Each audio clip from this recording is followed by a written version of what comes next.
What we have now among the contemporary left is simply relativism. So they tolerate things because they think they are equally valid. Hey, I'm Dave Rubin, and this is the Rubin Report. Real quick, everyone, don't forget to click that subscribe button and make sure notifications are turned on so that you actually get our videos. Okay then, joining me today is a British columnist and the editor of Spiked Online and a former Rubin Report guest who we decided to welcome back, Brendan O'Neill. Welcome back to the Rubin Report. Hey Dave, how's it going? It is going well. I'm glad to have you back. It was about 2 years ago that we sat down for the first time, and I kind of think that your political philosophy is pretty much in line with mine, but we're over the pond, so we're dealing with different issues. But before we get into any of that, this shirt, no one has worn a more flowery shirt on this show. I can't believe it. It's so hot in LA. I get as a Briton of Irish descent, this heat is just unmanageable. So I had to put on the lightest, floweriest thing that I could find. All right, well, hence the shirt. Let's get into some flowery politics then. So just quickly, for those that don't know who you are at all, we did about an hour and a half talk already, so they can check out that video. We'll link to it below. But let's just do like a little 4 or 5 minute kind of recap of who you are, who Spiked is, and sort of just your general political philosophy. Yeah, so I call myself a left-wing libertarian. I mean, it's not the most accurate term. It has various failings, but I think it's probably the best fit for me. A lot of people watching already, probably antennas going up. What do you mean left-wing libertarian? Yeah, exactly. So a lot of people think it's a contradiction in terms, right? Because the left has become so incredibly authoritarian, so censorious, so divisive, so difficult to deal with. You know, there are so many problems with the contemporary left that if you have the word left in the same sentence as the word liberal or libertarian or freedom, people think that's a contradiction in terms. So I completely understand that. But I see myself as coming from a tradition where leftist people were in favor of freedom. They were in favor of freedom of speech. They were in favor of countercultural experimentation. They were in favor of allowing people to make jokes, to write books, to create art, however offensive it may have been. So there is a left tradition which does value freedom, which does value liberty, which does value choice. And I see myself as coming from that tradition. Unfortunately, that tradition is fading away, so people like me seem quite eccentric, but I still think it's worth holding on to. Yeah, so I hear you, brother. I'm in that pool myself. Do you find that sort of staying in that position and saying I'm a left libertarian to try to say fix it from the inside, as opposed to maybe working with people that you might not have worked with before, and I think this will be particularly apropos when we talk about Brexit, I've found that working with people on the right is much more fruitful these days. But I respect the people that are still trying to fix it from the inside. I don't see it happening, especially in the context of American politics. It seems to be getting worse and worse. But when you say left libertarian, is that because you're still trying to kind of fix sort of what's going on with leftism from inside the machine? No, I don't think leftism is fixable. I mean, I spend my whole life in a state of kind of just apoplectic fury with the left. I'm so disappointed with what has become of the left. I cannot believe that a movement that started out with the values of universalism has become this identitarian, divisive, hyper-racialist outfit which is constantly obsessing over whether you're white or black and defining everyone by the biological boxes that they spent so long trying to escape from. I can't believe that a left which was traditionally pro-economic growth, pro-progress, wanted to industrialize the entire third world, has become this kind of environmentalist, save the planet, recycle your rubbish kind of middle-class environmentalist movement. So I spend all my time just feeling so disappointed with what the left has become, and I've reached the conclusion that I don't think it can be saved. But having said that, I do think, and I do work with people on the right, I think alliances across left-right, you know, from conservative to radical, whatever it might be, I think alliances are the key feature of contemporary politics. And I think the great dividing line now is no longer left versus right, no longer capitalist versus communist. The really important dividing line is now between, do you believe in freedom? Do you trust ordinary people to decide for themselves how they should live? Or do you not believe in freedom? Are you an authoritarian? Do you think people need to be controlled and cajoled and told what to think? I think that's the key dividing line. And I'm willing to work with and align with anyone who is on the side of saying, we trust people to make up their own minds and to decide for themselves how they should live their lives. So by the time we post this video, because everyone knows I'm going off the grid, I will have just handed in my manuscript for my book. And one of the things that I'm talking about in there is that perhaps there is a flaw within that tradition that you're talking about that I love so much, that perhaps within liberalism itself and the nature of tolerance itself and a removal of some of the sort of religious underpinnings that came before the Enlightenment, that there is something broken within liberalism. It is something that I don't want to really think about or even to have to analyze, because that's a scary thought for secular people to have to think about that. This is, of course, what Sam Harris and Jordan Peterson had been debating a lot for the last year and a half, and many others. Ben Shapiro wrote a book about it. Do you think there is something to that? I do think there's something to that. I do think there's a God-shaped hole in contemporary society. Lots of people have written about the God-shaped hole and how you fill it, and it's very difficult to fill it. And nothing particularly convincing has filled it thus far. But I'm an atheist. I don't believe in God. So this is a tough one then. It's a tough one. Swallow, right? It's a very tough one. But I know I was brought up a Catholic, so I was brought up very religious. I was an altar boy until I was 16 years old. And I know, so I've never been anti-religious in the way that some of the new atheists are. I've always understood that religion can play an incredibly important role in people's lives in terms of providing a framework, providing a moral framework, providing community connections. I think it plays an incredibly important role. So I've never had this kind of anti-religious, sometimes quite snobby, paternalistic approach to people who believe in God. But at the same time, I think where the Enlightenment has gone wrong, where Enlightenment values have gone wrong, is not necessarily because the Enlightenment kind of pushed God aside and said, humanity is the center, and we should organize ourselves around the humanist ideal. I don't think that's the problem with Enlightenment ideals. I think the key problem is that the Enlightenment ideal of tolerance, which is so important, that you tolerate people even if you disagree with them. You tolerate people even if you think their values are backward. You value freedom so much that you're willing to tolerate people who wear the burqa or who say outrageous things or who say racist things because you think freedom is the core overarching value of society. I think the problem is that tolerance has transmogrified into relativism. And so if you look back at the Enlightenment value of tolerance, it wasn't only saying you have to tolerate everything and put up with it. It was saying you should tolerate everything in the name of freedom, but at the same time you are allowed to criticize these things. Right, so it was born as a two-way street, where in a weird way now it's become a one-way street. Absolutely right. Yeah. So it was a two-way street in the sense that you would tolerate even backward beliefs and stupid beliefs and wrong beliefs. You would tolerate them, but you would push back against them. You would say that's wrong, that's inferior. Right, no one uses the word inferior anymore. That's a bad way to live.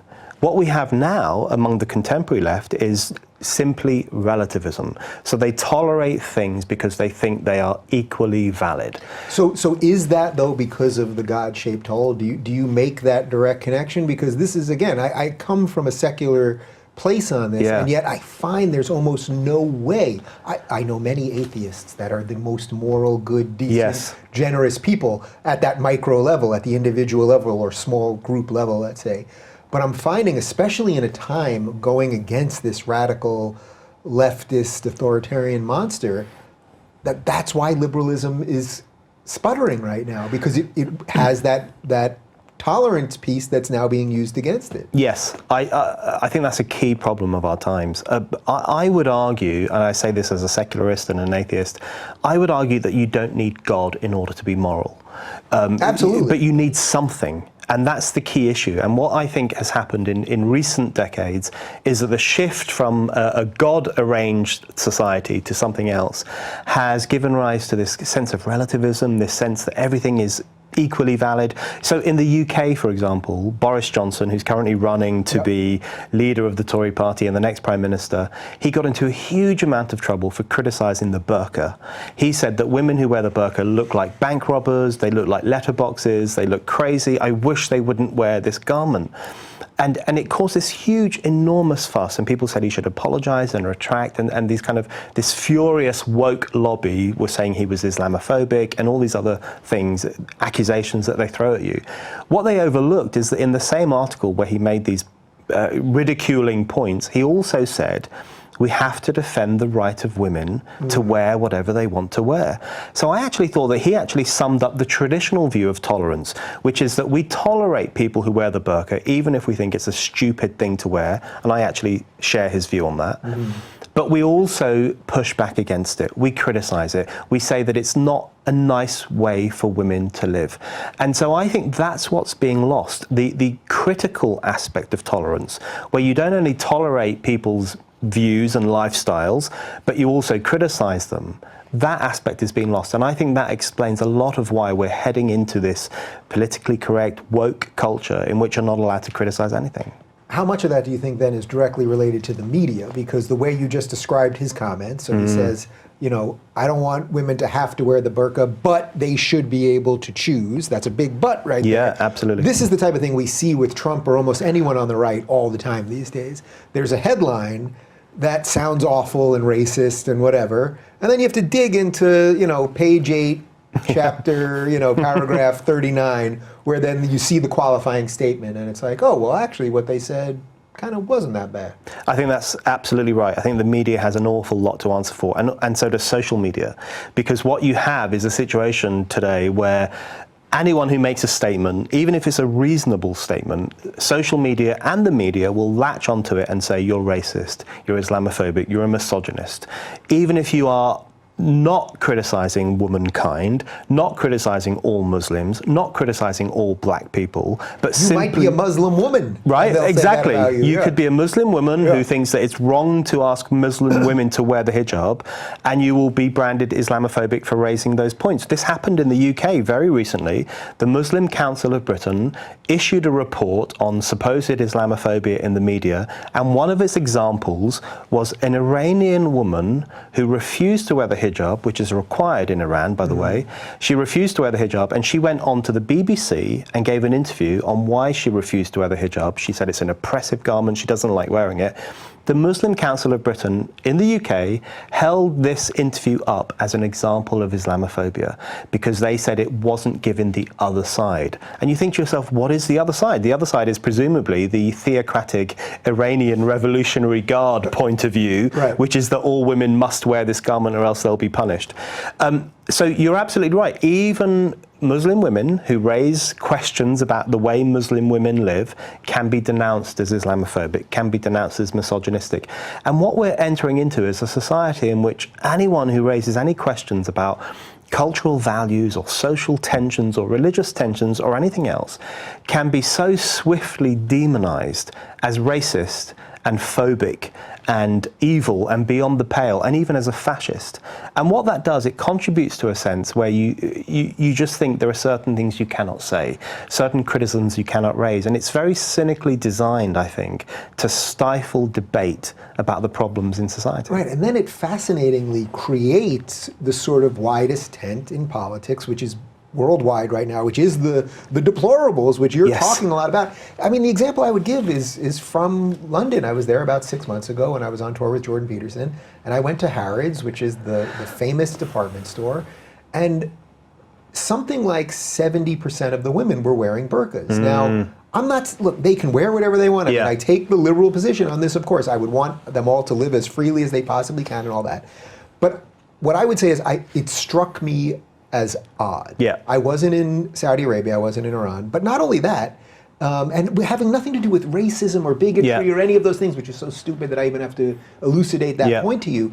If I had walked into Harrods and there had been 70% Amish women or Orthodox Jewish women or something else, that would be odd too. It would have struck me as a little odd. This doesn't feel like whatever London felt like at one time. And if you don't let people just think about that or talk about it, then you're going to lead to all sorts of other crazy things. Absolutely right. I think Harrods and Selfridges, which is another famous posh shop in London. Well, the reason it struck me so odd is because I am aware that we live in a weird time related to terror and everything else, and that when you're in a place that has, I mean, Harrods is just packed. You're just sort of moving with a mob from room to room because it's so packed.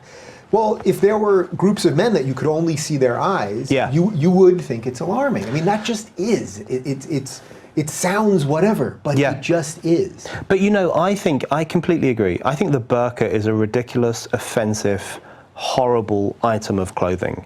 I think the idea that a woman needs to cover herself from head to toe so that all you can see is her eyes is ridiculous. It's offensive to women because it covers them in this black cloth, and it's offensive to men because the whole idea of it is that these women are so sexually attractive that men cannot control their impulses. It's a deeply offensive garment.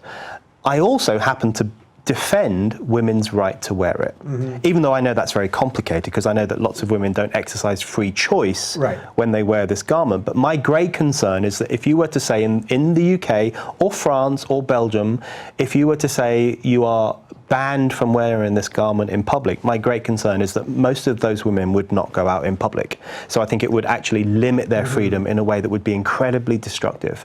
But this is the problem we face in contemporary society, where it's become unacceptable to say, I absolutely defend your freedom to wear this ridiculous item of clothing, this backward, archaic, medieval item of clothing. I defend your freedom to wear that, but I think you're wrong. I think it's antisocial. I think it makes life more difficult because I cannot see your face, I cannot engage with you. That's where I think political correctness is really causing problems, where it's no longer acceptable to say, fine, do what you want to do, but everyone else must have the right to criticize what you do. Instead, we're all supposed to nod along obediently at all these various different ways of life, even if we know inside our hearts and minds that it's a wrong way to live. So the expectation of political correctness that you must simply obediently accept all lifestyles, I think, is a serious problem. Yeah, and you sort of hit this when you said antisocial, but it also creates this odd situation where you need to see someone's face to read cues. You can't read, you can read a lot in the eyes, but there's things about someone's face and the way they lift their brow and their mouth moves and all of those things that allow us to actually connect a little bit more. So then it creates a secondary level of disconnect that is not just what someone's wearing. Well, there was a case in the UK recently where a woman who wears the niqab wanted to be able to wear it in a court of law where she was giving evidence, and the judge said no. Absolutely unacceptable, because we need to be able to see the movements on your face. We need to see what you're thinking. And in a court of law, that becomes a very pronounced issue, right? Because you need to know, is this person telling the truth? And you judge people by how they look, how their eyes look, how their face looks, the facial expressions they make. So I think I would be in favor of restricting the right of women to wear the niqab in a court of law, because you need to be able to see the face. I also would be in favor of restricting the right of women to wear the niqab in a school, because I think young children need to be able to see their teacher's face, and there's currently big discussion about whether women should be able to wear the niqab in schools in the UK and also in France. I think they shouldn't be allowed to wear it. So there are some areas where I think the antisocial element of that clothing becomes so problematic that it's acceptable to say you can't wear it.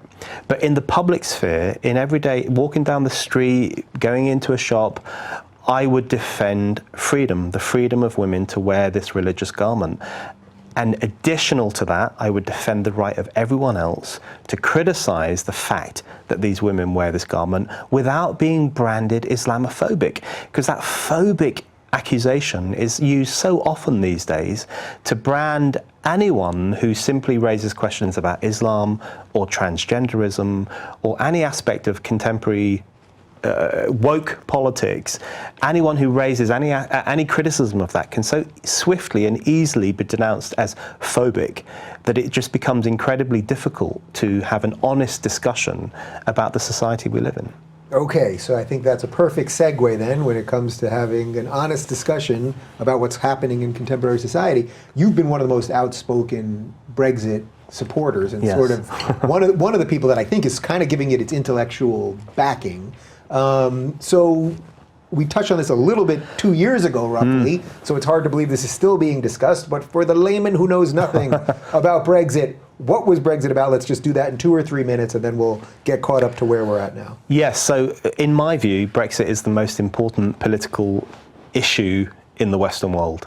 What happened is in June 2016, which is so long ago now, 17... Seems like another world already. Yeah. It's crazy. 17.4 million British people voted to leave the European Union. That's the largest block of voters in the history of the United Kingdom.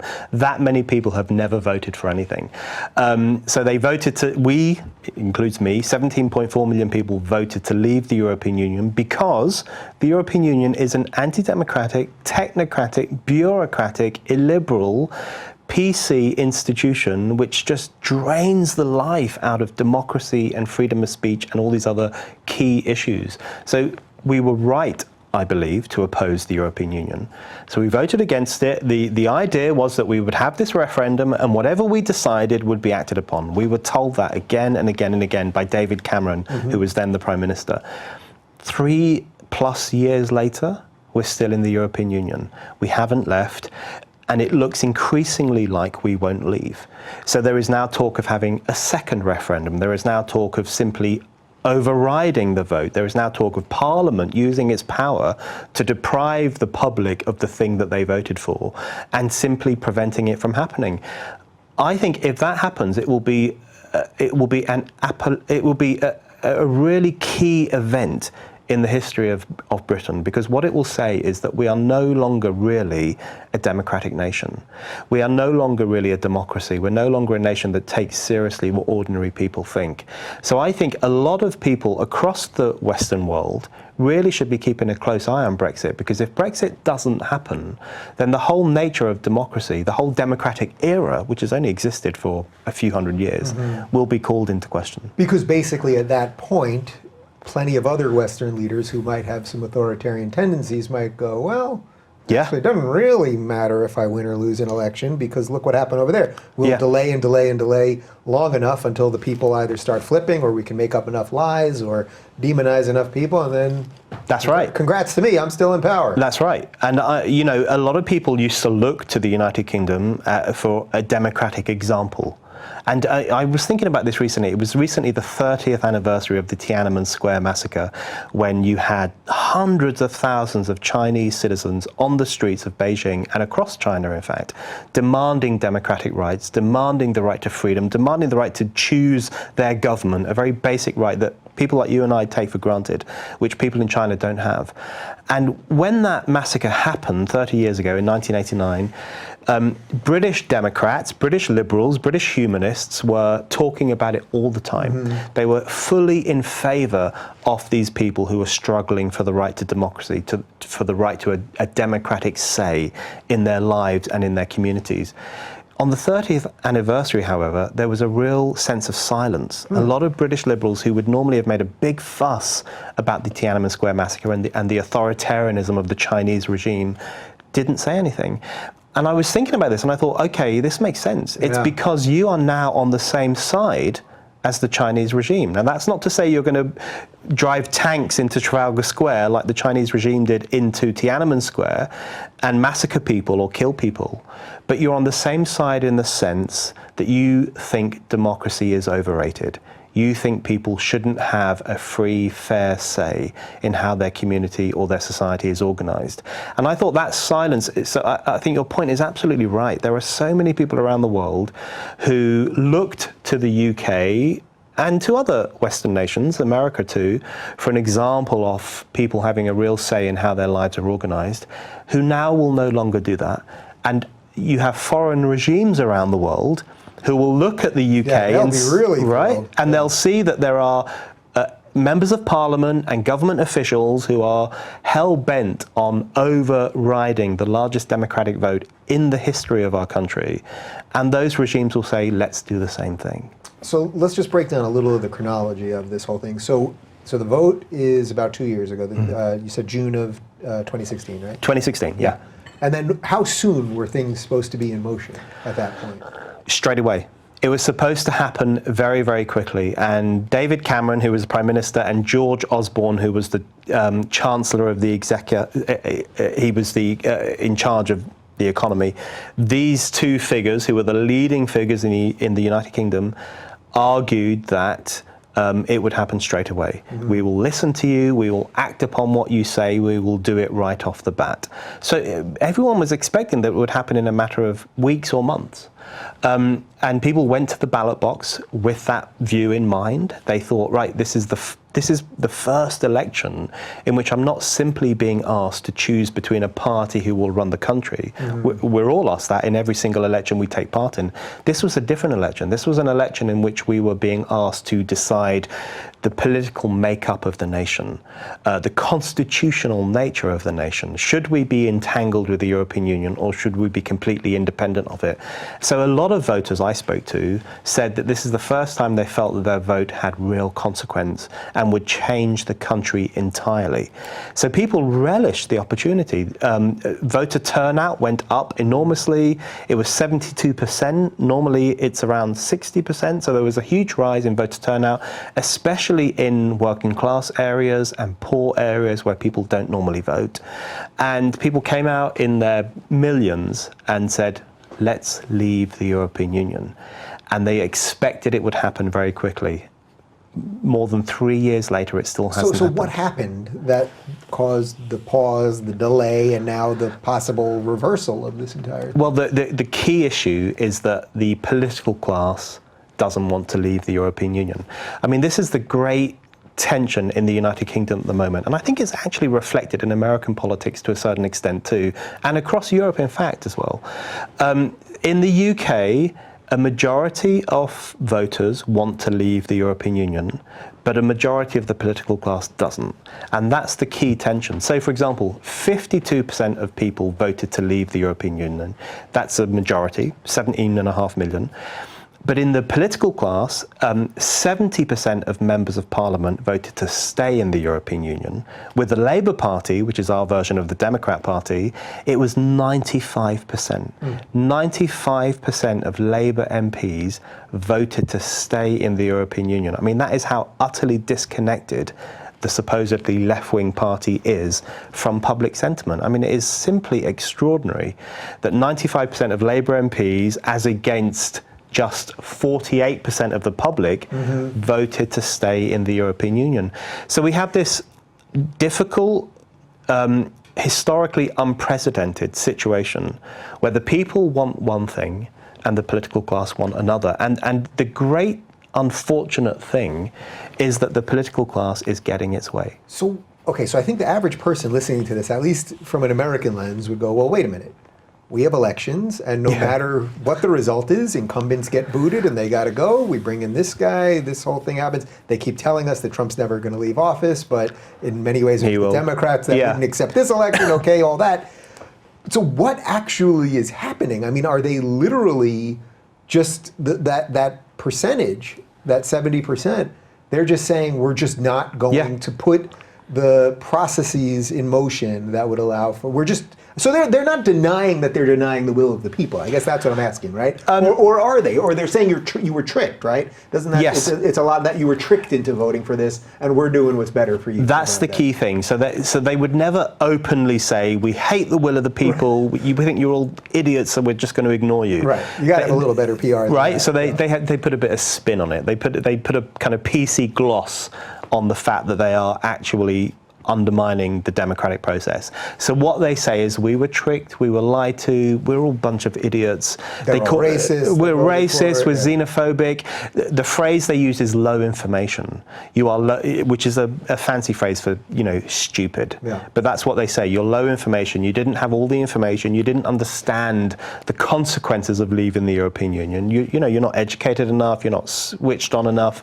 Even people like Richard Dawkins have been saying it was wrong and stupid to entrust such a big political decision to ordinary people because they think we are inferior to them. I saw his tweet on that. But it's such an important moment because I think it really sums up where politics is going, where politically correct politics is going, where woke politics is going, because what it's doing, it's creating this almost this neo-aristocracy, where you have this layer of people who think they know better than us. They know how you should speak, they know how you should behave, they know how you should think. And they are superior to us, that they are educated, they went to the right universities, they have the right attitudes. And then down here, there are the throng, the masses, the idiots who don't speak in the right way, who don't have the right attitudes, who aren't sufficiently PC, who aren't sufficiently woke, and they can be bossed around, they can be ignored, they can be told what to do and told what to think. So I think actually that the war against Brexit, which is fundamentally a war against democracy, actually speaks to the political culture of the Western world more broadly, where you have the creation of this two-tier political system, where at the top you have these switched-on elites who think they know better than the rest of us, and they have no concern at all about bossing us around and censoring us and demonizing us and telling us we're stupid and blocking the things that we vote for. So I think at the heart of Brexit, what we can see is the elites' war against supposedly deplorable people.